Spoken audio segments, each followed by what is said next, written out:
Hey, welcome to the studio. Come on and join me. Alright, welcome to the studio. RMI basically is made of a few components, which is some offices and some web office and storage units, some lockers, and then of course the main studio, which is what we're in now. And this is the main, when you first come in the door, you walk into the main drum room, and it's a pretty great drum room. I love it. We spent a lot of time on the sound to make sure it's dialed in. It's got 12-foot ceilings and all hardwood floors, and you can see in this room is the Yamaha PHX Phoenix kit. So this is the main kit now here in the studio. You can see it's totally mic'd up, all Shure mics, and this kit never gets taken down and just gets tweaked and tweaked and tweaked the more sessions we do and the more things I do on it. Just unbelievable drum kit. So I'll show you some more drums that we have here on site, but this is the main drum kit that I use all the time, and this is actually my setup, quote unquote, with cymbals, and my actual real setup with cymbals and heads and drums and everything. So you can also see in this room we also have some lights and cameras that are permanently set up and affixed to different corners and above the drums and all these various places because we've been filming so much.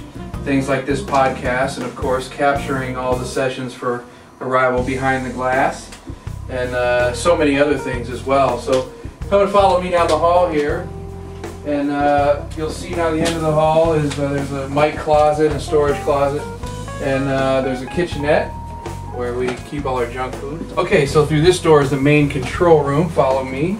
This is our main control room. You can see the full Pro Tools setup. And we don't use a console, we use the 24 channels of controllers through all API. Mic pre's and EQs for the drums is all dialed in. And we've been mixing and surround in here as well, especially for the Behind the Glass project. You can see there's a scoring monitor up there where we broadcast video when we score, in the midfield speaker soffits. And there's also this little production / writing station, and that's where I do most of the writing, and then we do all the sound design and sample design and things over there, and it all gets transferred into Pro Tools. And you see around the walls there are various trophies of albums that I've done, and in the days when you could actually sell 1 million records. Remember those? And this area here is just like a producer's couch / relaxation area, and a lot of artists and producers hang out here in the studio while we're tracking. And then over here in this little section is just like a small video editing setup, and we're actually editing these podcasts today. We're going to go outside and take a look at some of the cool drum stuff that we have here on site, and maybe check out the drum locker. So follow me. Okay, let's take a look at my snare drum rack here at the studio. This is a selection I keep here to do all the sessions with. Basically all Yamaha drums except for some of the vintage snares. Starting off as a 6.5 by 14 bamboo, and that's a steel Steve Gadd signature drum. That's one of my special 1953 Radio Kings. FRP fiberglass Yamaha, a custom spruce staggered nouveau drum, and that's the original Manu Katché signature drum. That's one of my prototype snares. It's coming out soon. A 6.5 by 14 seamless copper, 60s Superphonic Ludwig classic drum. J.R. Robinson signature drum. That's a not so modern drummer brass 1920s Black Beauty replica. That one's a special drum from Italy from a gourmet pot maker actually. 6.5 by 12 bamboo. That's the new vintage snare from Yamaha, 6.5. That's a 25th anniversary with wood hoops, the one on I'm Like a Bird actually. 8-inch snare, that's the 13-inch Steve Jordan signature, and the Andre Ciccarelli. This is the drum locker here at the studio where we keep a lot of different drum sizes, drum heads, and percussion accessories. Come on, let's take a look. Alright, starting off back here in the corner is basically the head inventory. You can see that it's kind of labeled by sizes, and all the various heads that I use.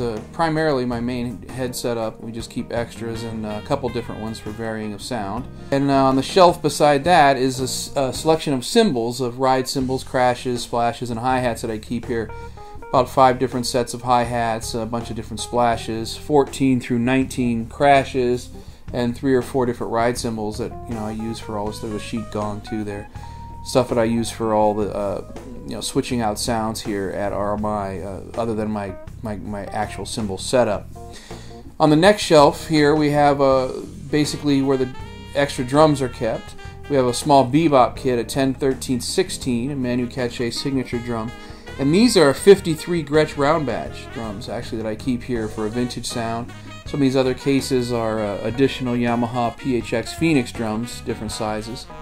And here beside that is like a palette of some percussion gear that I keep here: shakers, tambourines, doumbek, tambora. You can see the different shakers, different bells, sleigh bells, even a washboard, different cowbells. And also here in the back corner there is a shelf of mallet and stick selection that I can get to quickly when we want to create different sounds, different hard mallets, soft mallets, different specialty brushes, and inventory of my sticks, signature sticks, and various things here. This is the storage locker here at RMI, and this is where my tour kit is kept, and also the drums that go to other studios for other sessions. So let's take a look inside. The first thing inside the locker is my main kit. Of course, it's the one that I used on arrival. It was in the RMI studio at the time, and that's a custom black cherry fade Yamaha Absolute Nouveau with a maple kick drum and birch toms. You see my wedge series of stuff there.